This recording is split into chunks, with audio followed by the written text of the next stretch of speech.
So we're at Kuntres Acharon, last section of Tanya, essay 6, using lessons in Tanya 365. Let's read here for the note. The last two essays explained how the observance of the commandments of the mitzvahs seeks out the exiled sparks, the netzutzos, hidden in this world, and thereby suffices it with godliness. That's what's accomplished through doing mitzvahs. They also pointed out that the same is true of the study of their laws. The present essay, which is essay 6 in Kuntres Acharon, goes one step further and explains that the laws of the Torah transcend the world beyond any possible comparison. The laws of the Torah. And it uses the following. When David HaMelech triumphantly brought back the Aron Kodesh, the ark, from its captivity in the hands of the Philistines, the Plishtim, it was placed on a wagon. David had momentarily forgotten the stipulation of the Torah. Quote, on the shoulder shall they carry it. So commenting on this episode, our sages, the Chachamim, say that David's forgetfulness came as a punishment for his having referred to the laws of the Torah as songs, zmiros, only songs. Your statute, quote, this is from Tehillim Kuf Yotes. Each verse there, each letter has 8 verses.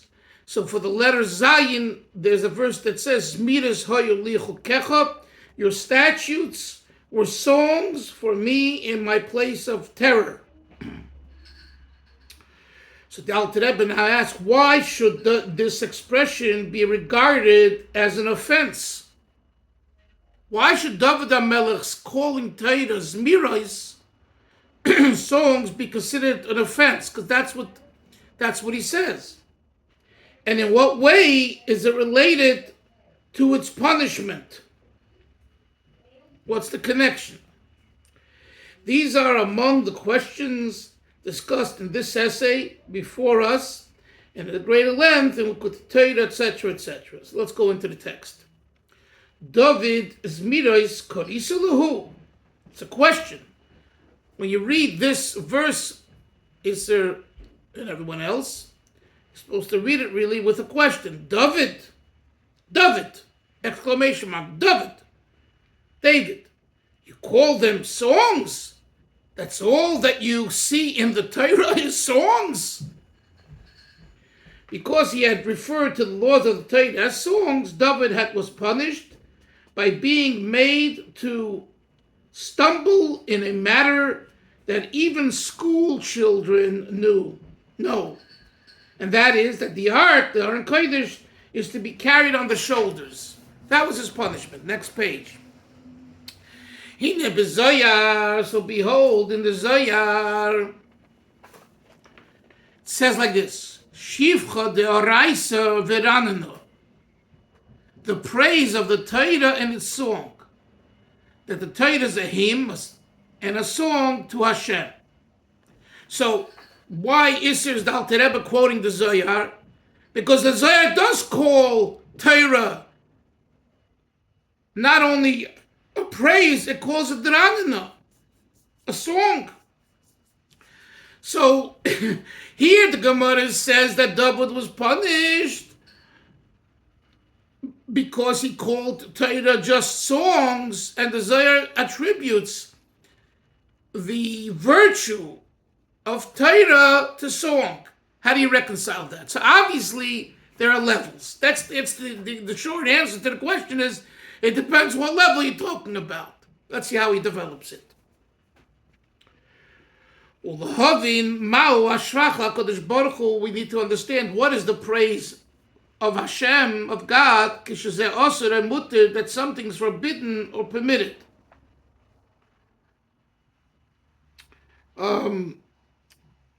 In other words,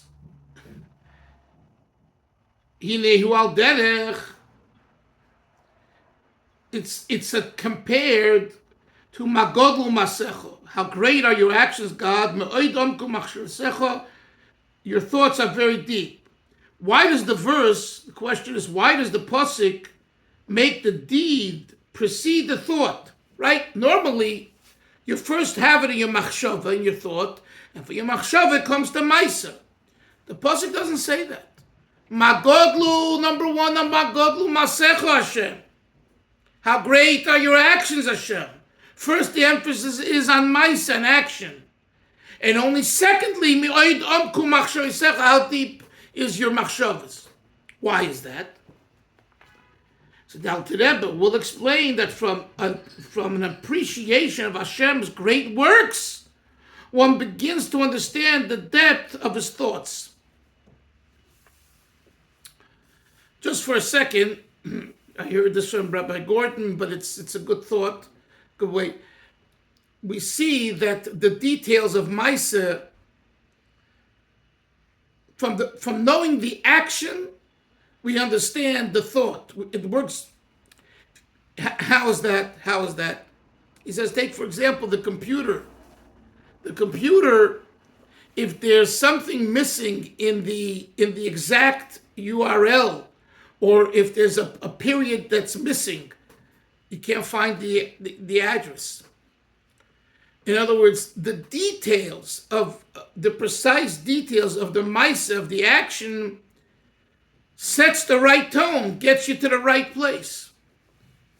So you could philosophize and have thoughts and all of that, but if it's not associated with Bapoel in maisa, and not just in maisa, in the details of maisa, the thought is irrelevant, and the thought can be just a superfluous experience that's just ethereal and has nothing to do with practicality.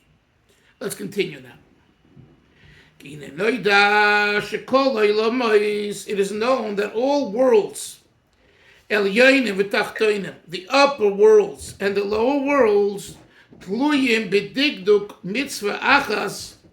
depends on the meticulous performance of one single mitzvah.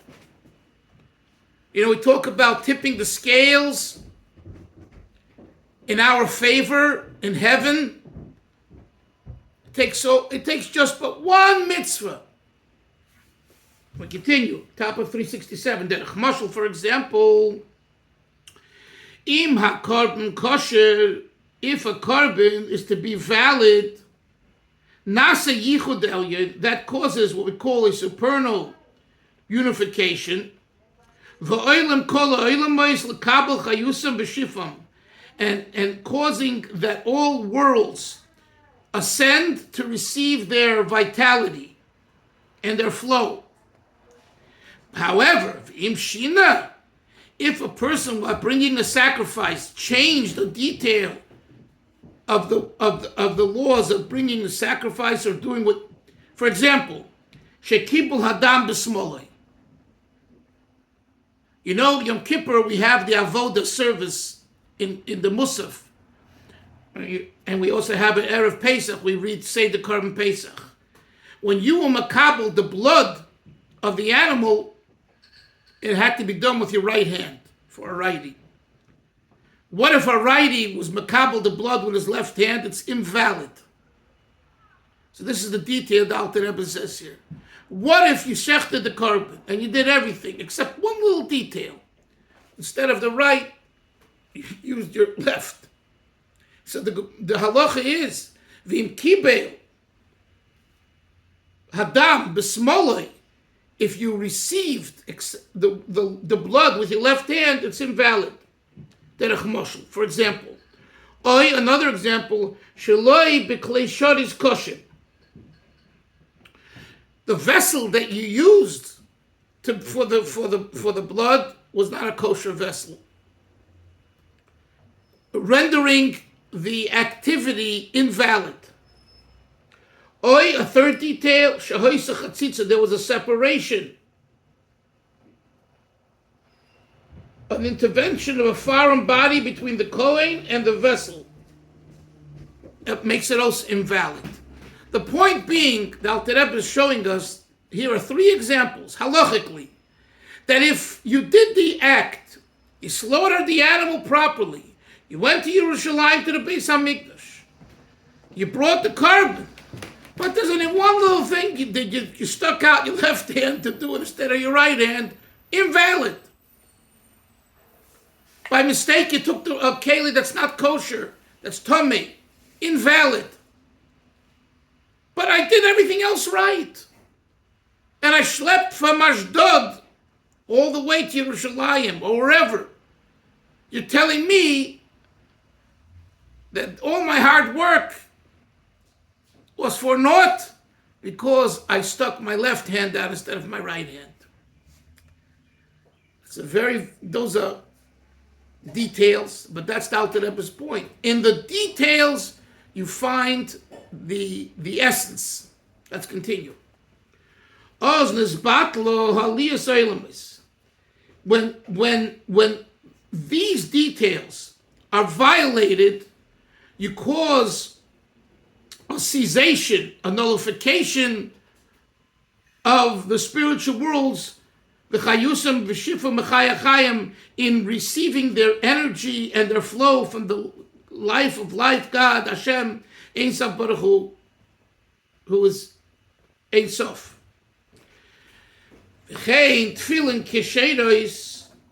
Let's take the example of kosher tefillin, valid tefillin, is galim moichin al yodim dezun. It says in Kabbalah, when you put on a kosher pair of tefillin, you cause the revelation of what's called supernal wisdom of Zo Malchus. We'll just leave it at that, but it's a high level. Shei moker achayim l'chol ha'olamos, which is the source of life for all worlds. Next page, 368. Uvedikduk echod nifsolim. Yet through the omission, when you put on tefillin, of one required detail, they all are invalidated. Umistalkin hamoichin, and the intellect departs. The same applies to the detailed requirements of the prohibited commandments. Someone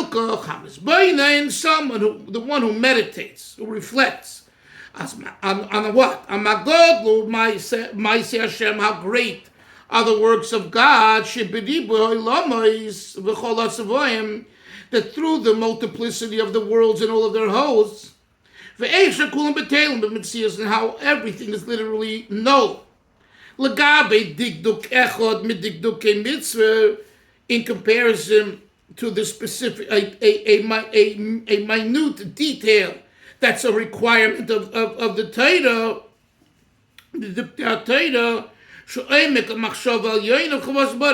for this is the profundity of the supreme thought and divine wisdom. The profundity is what, Moshe? It is the detail.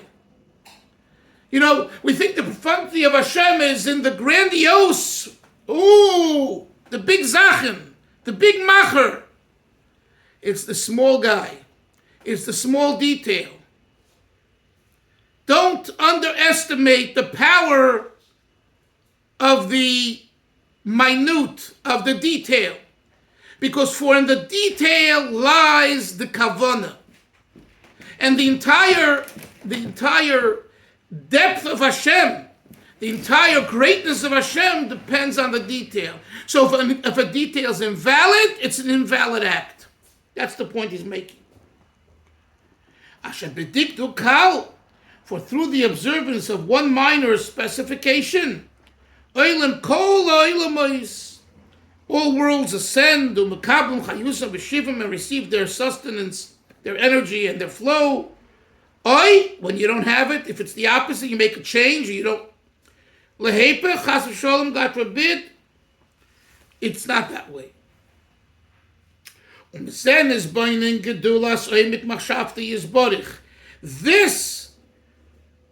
brings to mind the reflective state of realizing how God is so deep, that Hashem is boundless and endless. Top of 369. which is infinitely transcends the vitality of all worlds. He repeats the Nakuda, at least it sounds that way, that the entire vivifying power issues forth from a minor requirement, this requirement being drawn from its source, namely the depth of Hashem's thought. And he gives the example. Sara Adam, hair. Everyone, you have your hair. You like your hair. Yesterday we spoke about not combing your hair, making yourself fancy, and everything else. If you didn't hear the shir, you should hear yesterday's shir. It's the only place in Tanya Dalfin ever speaks about hairdos. Okay? You know, I'll never forget when 1991 or 1991, when we had our court case for our Chabad house in Marin County. It was a zoning issue. And for some reason, we filed the homeowners association with some individuals took the county of Marin County, to court, not Chabad, because the county issued us a use permit, a variance. So they took them to court. We were an accomplice, you don't understand. Anyway, but the bottom line is we had to defend ourselves. It's a whole story. I wrote a whole book on it called Chabad House. All the court proceedings. Do we have any lawyers here? I don't think we have any lawyers here. Anyway, it's really a lawyer's book, you know, all the details. Anyway, so the Superior Court, the Marin County Superior Court judge, he wrote a 42-page ruling against us, against the county and against us. And, 42 pages is 42 pages. It's not, 5 pages. And I remember picking up Rabbi Shlomo Kunyan, the head of Chabad houses in California. He had to see a property of his in Berkeley. The mikveh building at the time was owned by Rabbi Kunin. He bought it back in the early 70s. There should be a mikveh in Berkeley. And that's where everyone went. All the women went to the mikveh. Was in the beginning, it was only one mikveh. It was there in San Francisco. And in San Francisco, I don't think it was a Chabad mikveh, Bar Gabe Bar. And in Berkeley, it was built by Chabad. It was Bar Gabe Bar. So everyone came from Marin, from Palo Alto, from East Bay, North Bay, West Bay. Everyone came there. Anyway,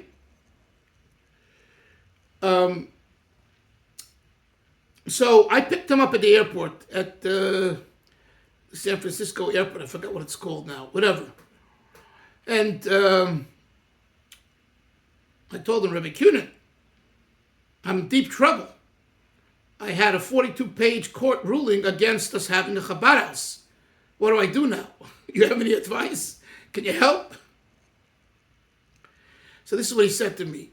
And this is where you see experience, life experience is valuable. Us already AKs with the white beards, the young generation don't want to hear about us. We're over the hill. But there's something they don't have. It's called experience. And they never will have it. And we have it. Our parents and grandparents have it more. But experience is invaluable. It's you can't buy it at the Sears and Alexander's. Alexander's doesn't exist anymore. It existed in my days in Brooklyn. Anyway, so Kunis says like this. Listen what he says. Says, I always davened, I always prayed that when my enemy, when my opposition will attack me, they'll do it in a big way. In a big way, with a big splurge, all over the newspapers. So you're telling me you got a 42-page, you should be thankful the guy wrote 42 pages against you guys. Imagine he would have written 1 page. You wouldn't have what to poke holes in and find his errors. But now that he wrote 42 pages, you can choose page 12, page 17, page 28, and you can find this thinking is wrong and this thinking is wrong and shoot down his argument. That's what he said. And he was so right. Because when we appealed to the state appellate court, they shot down the 42 pages like it was, toilet paper. Mamish. But why I'm saying this is because of the hair. This was after the 1989 San Francisco Bay Area earthquake, for those that remember. I mean, I lived through it. I remember exactly where I was standing when the earthquake happened. And so the court building was dilapidated, was out of commission, was you couldn't go in, it was dangerous. So where did they have the court? In a plush high-riser in San Francisco, downtown San Francisco. And I went in there, I've told you this many times, I went in there, it was mamish, you felt what the Gemara says, Malchusa, the Ara Kamal'ei Malchusa de Rekia, the human court, the civil court below is analogous, has a similarity to the Malchusa de Rekia, to the heavenly court, to God's heavenly court. Why did I feel that way? Because we came to such a fancy building. And the room, the plush, the carpet, the chairs, it was like I never, I wasn't in that world. It was very fancy, a very rich feeling. And then the three judges were seated on top on a dais. It was mamish, and we were all below. It just, lahavdil, I say lahavdil, remind me of the Rebbe's Farbrengen. The Rebbe would sit on top by the tables, behind them were the elders, and we all were below. But in the basement of 770 with broken benches, okay? And here it was in a high-rise San Francisco new building. And then came their lawyer, who wasn't the lawyer, I don't know if he was the lawyer for the lower division. Tall guy, I think he was Italian or Irish. This guy was a mover and a shaker. He knew the body movements. He was like, it was a show.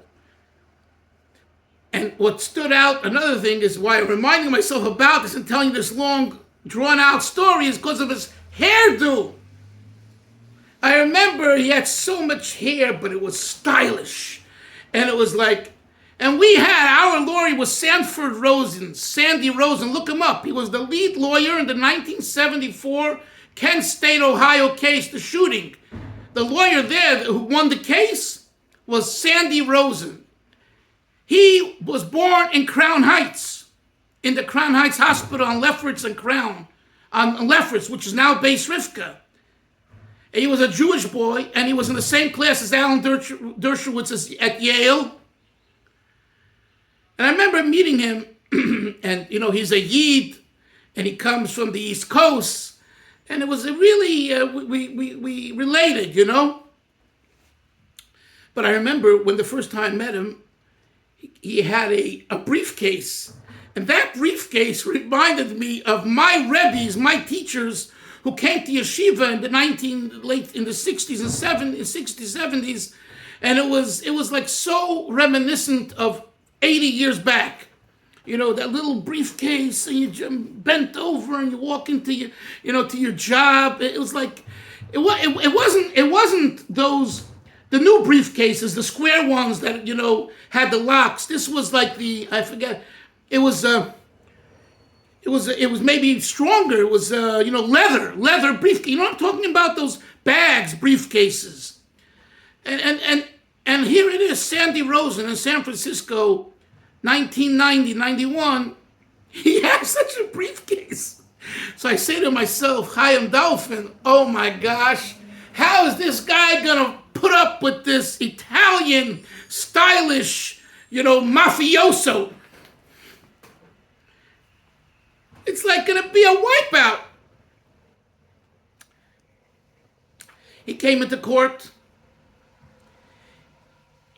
he was quiet. The other guy was throwing himself and making and shooting and saying lies. And my lawyer just made one point. I've told you this.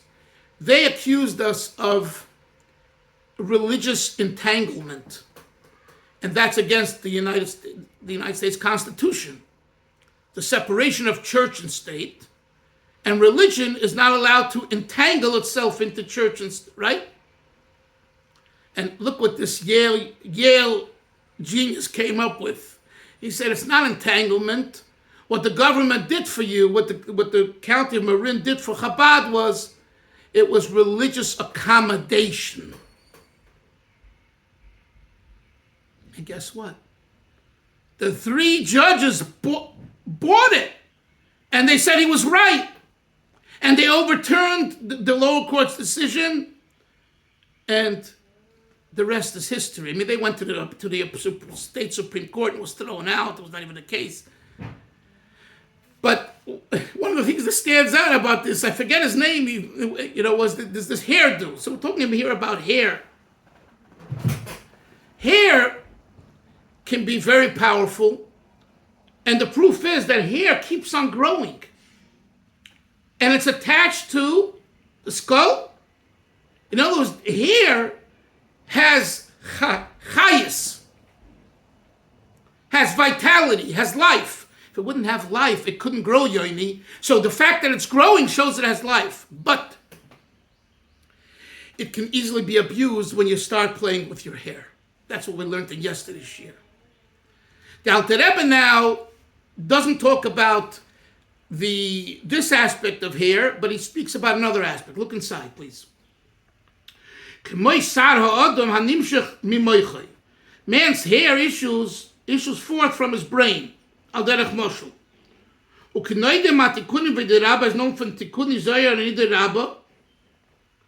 So why does he bring this here? In other words, he's bringing this here to tell you, Isser, like this, that on one hand, hair is an obstacle. You could use it to abuse, to show off, to be playful with your hair. Remember, we learned yesterday the language, Hillel, mesalsel besaro. I think you used the word frackling, I forget the word you used yesterday. Playing with your hair. It means curling in Hebrew. Curling, okay. In curling, this, yeah, right, exactly. Mesalsel besaro. So on one hand, the hair is an obstacle. On the other hand, hair comes from the brain, and that's what makes it grow. The Alter Rebbe is saying that the same is true with this chayis that we're talking about here. The chayis of one mitzvah, of one piece of Torah, the detail. On one hand, you could say it's nothing. It's like only a detail. But he's saying that this detail constitutes the entire experience. That's the message he's getting at over here in this section of Tanya. We're going to stop now, and the Mitzvah Shem, we'll learn more tomorrow. If we'll finish it, we'll see.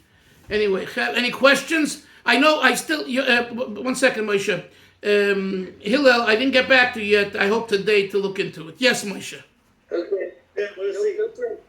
We've got all long Googling to work it through. Okay. Yeah, Moshe. We were talking about there. Here today and gone tomorrow. What? We can call today's shir here today and gone tomorrow. Yes, Moshe. What we're talking about, so it's the Alter Rebbe speaking about the trip? He's speaking about the trip? He definitely, yeah. I'm glad you brought up that word, because that's what I heard growing up from my father. Take your chup off. I don't know, chup is not an English word. Chup, what kind of, it's a Yiddish word. I don't know where it comes from. What? You said... Moshe, how do you explain what chup means? Chup means that the front hair here that you... It's back. Yeah, but you see it. You can see it very Moshe Myers. You can see it very. See, look at Bachrim and Eish Kodesh. They come in with their hat like this, perched like this, it's almost somehow not falling off their head. They've got their hair short here, and they got this big bunch of hair right there, right? In English, it's called a coif. It's called a coif. A quaff? That's exactly it. Moshe explained it well. Moshe, you said the right word. That's called a chup. I don't know if it's Yiddish or Polish or Russian. And So if you walk through, what? if you walk through certain neighborhoods, you cannot not see every bacher whose payas are down like this. They're just walking. They're constantly playing with their payas, constantly twirling. What does it have to do with? Well, going back to the crinkling, the curling the hair. No. That. Ah, Wait. You're saying that they're beautiful. They're beautifying themselves through curling their payas. That's what you're saying. Constantly. Okay.